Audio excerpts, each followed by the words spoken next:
Marami nang nagdi-DIY ng solar setup pero nakakalimutan ang isa sa pinaka-importanting safety device, ang circuit breaker, at kung paano ito i-compute. Alam mo ba na pwedeng masunog ang linya o masira ang components kung mali ang circuit breaker mo? Kaya sa video na ito, tuturuan ko kayo kung paano pumili ng tamang rating ng circuit breaker para sa iyong solar setup. Step by step at simple lang para kahit baguhan ay maiintindihan. Unang-una, ano ba ang trabaho ng circuit breaker? Ito ang proteksyon ng solar setup mo laban sa overcurrent o short circuit. Kapag sumobra ang agos ng kuryente ay automatic siyang puputol para hindi masira ang mga components mo. Dahil kung wala ito, pwedeng mag-init ang wire or masunog ang solar charge controller mo. Kaya bawat connection mula panel to SCC, SCC to battery, at battery to inverter dapat merong circuit breaker. Unahin natin ang panel to charge controller. Dito ang basehan ng mga breaker natin ay ang maximum current ng mga solar panel or ISC. Makikita ito sa likod ng mga solar panel sa kanyang specification label. Dito hindi naman mahalaga mga idol kung 12 volts or 24 volts or 48 volts ka.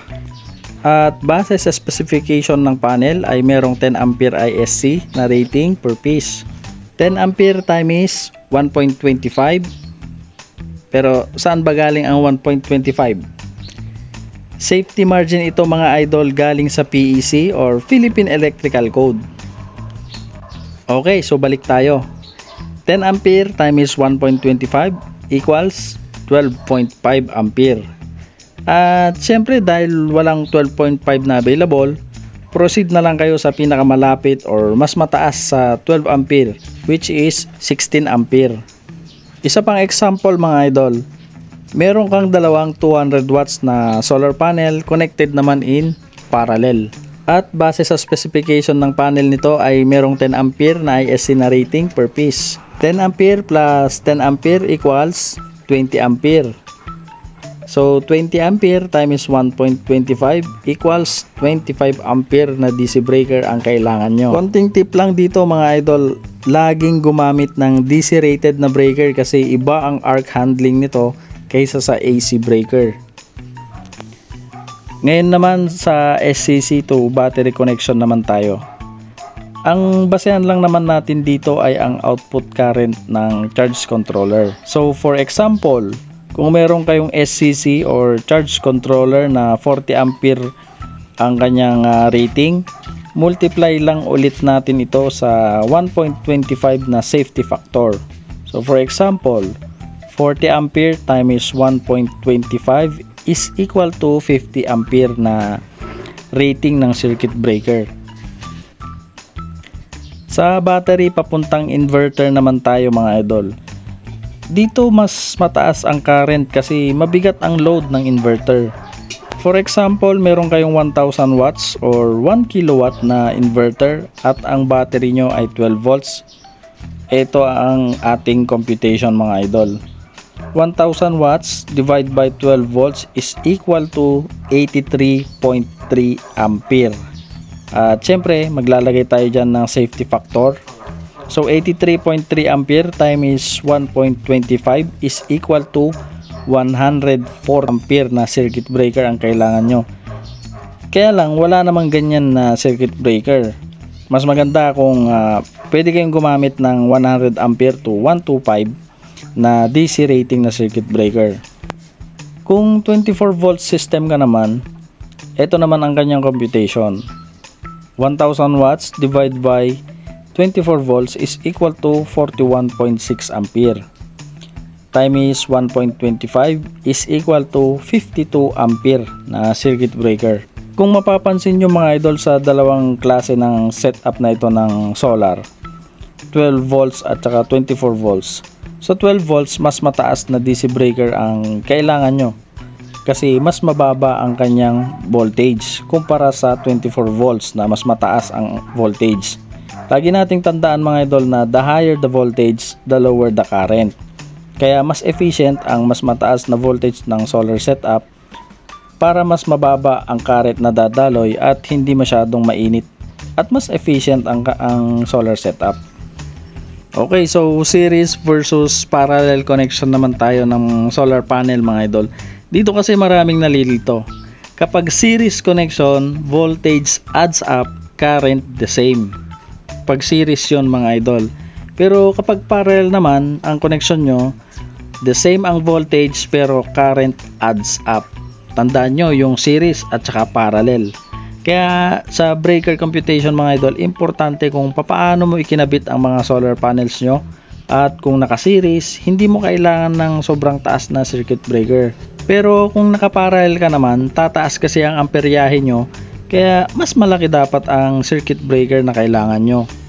Okay, so sana naintindihan nyo yung series at saka parallel connection mga idol, no? So dumako naman tayo dito sa inverter to load. So ito na yung inverter natin. Kung ano yung gagamitin nating AC breaker para sa ating mga load. Pero bago ang lahat mga idol, bago tayo magbigay ng sample computation, no, ay kailangan nyo munang malaman ang tungkol sa tinatawag na surge or peak power ng ating mga appliances. Madalas ito sa mga motorized at inductive loads gaya ng ref, water pumps, washing machine, aircon at mga rice cooker natin. So for sure sa mga nanonood ngayon ay meron kayo nitong mga appliances na ito. Ang surge power ay ang biglaang pagtaas ng kuryente tuwing mag-start up ang ating mga motorized appliances gaya ng ref, washing machine o water pump. Dito kasi mga idol sa umpisa hindi pa umiikot ang motor at nasa buwelo pa ito kaya mas malakas ang kuryenteng hinihigop niya para lang paandarin yung motor o compressor. Pero pagka nakabuelo naman na ito ay unti-unting bababa ang konsumo at babalik na sa normal o running power niya.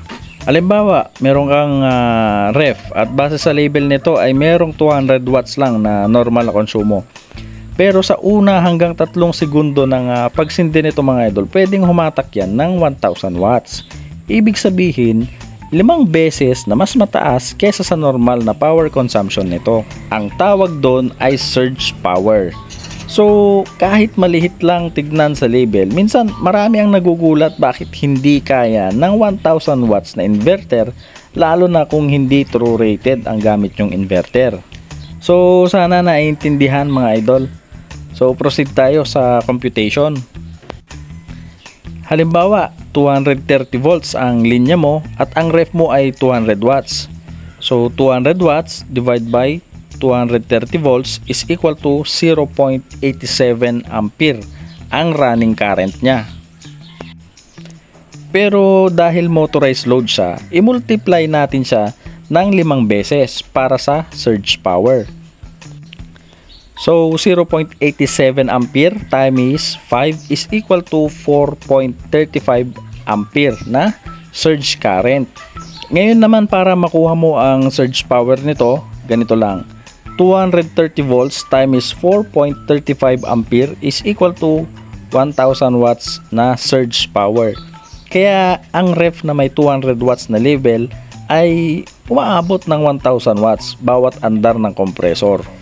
So ngayon na nakuha na natin ang surge power ng ref natin at meron na itong 4.35 ampere, i-multiply naman natin ito sa 1.25 na safety margin at makakakuha tayo ng 5.3 ampere. I-round up lang ulit natin ito sa pinakamalapit na available na MCB rating which is 6 ampere. So ganyan lang mag-compute ng MCB mula inverter to load mga idol. I-base lang natin sa kakayahan ng inverter. Kung sa consumption ng loads nyo ay hindi kaya ng inverter, ay kailangan nyo talagang magtaas ng capacity ng inverter at huwag isagad sa limit ang load nyo. Always consider 50% load capacity para hindi mabugbog ang inverter nyo at para magtagal ang buhay niya. Okay, so recap tayo mga idol ha. Panel to SCC, mag-base kayo sa total panel current at kung ano ang kamada ng mga panel nyo, kung series or parallel. SCC to battery naman, mag-base kayo sa SCC rating. Battery to inverter naman, mag-base kayo sa load current. At saka laging gumamit ng DC breaker mga idol, lagyan ng proper wire size at siguraduhin na mahigpit yung inyong mga connection at malinis ang termination nyo ng mga wire nyo. Iwasan nyo yung may mga himulmol na wire para iwas short circuit at maiwasan ang sunog at syempre safe ang inyong solar setup. Ayan, so hanggang dito muna tayo mga idol. Sana may natutunan kayo sa video natin na ito at see you on our next episode.